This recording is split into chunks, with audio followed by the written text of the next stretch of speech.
my animosity that I'll probably receive from Clipper Nation. If so, you get that animosity with Knicks fans with the F TRAE YOUNG. Mm-hmm. You still find like that funny to you, or? Oh, super funny. That shit is hilarious. Like, I've never seen like I'll never forget like this young little girl, like Oh gosh. 10, maybe if I had to guess, maybe 10 to 12, like just giving me the finger, like right behind the scores table. And I'm looking at her dad, like I don't say nothing to her. I just look at the dad and I'm like, that's cool. Like, like there's a lot of photos of me looking in the crowd, just smiling and things like that's like kind of my reactions. I'm just looking at the reactions of like all these people just flipping me off. I'm like, literally 10 minutes into game one, like 10 minutes left in the first quarter with game one. Like, I ain't do nothing. That's mental. how it started. That's mind games you got over there. Man, I think it just comes with the game, bro. You just they be like, TRAE coming. Who? TRAE. They be having the most fun outside too with them little skits they be having. The New York people, it's funny. I had one of my favorite and probably one of the best fan moments actually playing in Atlanta when we played you guys. Maybe like 2 years ago.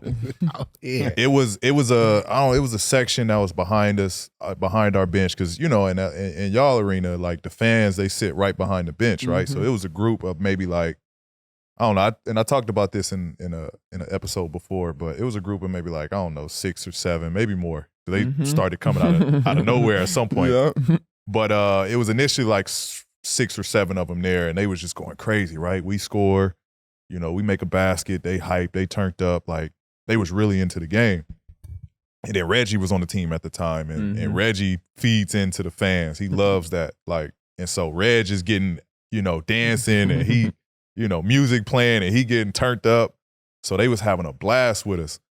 So that was like my experience and one of my favorite experiences with fan engagement. But for you see that all the time playing in Atlanta, right? Like with, you got 2 Chainz there, Boosie there, DC Young Fly there, you know what I mean? And they come and show out for their city.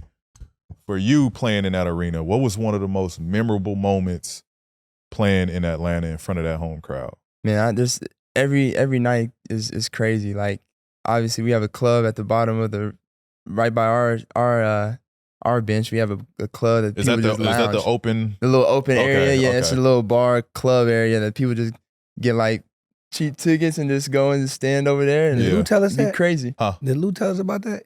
I don't know. He didn't. Probably. He might have. Probably. I mean, Lou was right there. Because it's standing. They stand stand the whole there time. Yeah. Nah, it'd be there. turned right there. It would definitely be turned right there. But no, it was, I mean, besides, I'm not any playoff games, besides the playoff game, like probably my first 50-point game, it was on Quavo night. And I'll never forget, I gave Quavo my jersey, and everybody after the game was like, man, that's your first 50 ball. Like, why you give him your jersey? Why you give him your jersey? But I knew I was, God willing, gonna get another one, and it was his night in the arena, and he had everything, hats and everything, bobblehead. So I'm like, let me go ahead and give him this. But that was a lit night in Atlanta, and we got the win. I forgot who we played. I think we played the Heat, but it was a great day. Quavo, we need that jersey back. We need to collect that.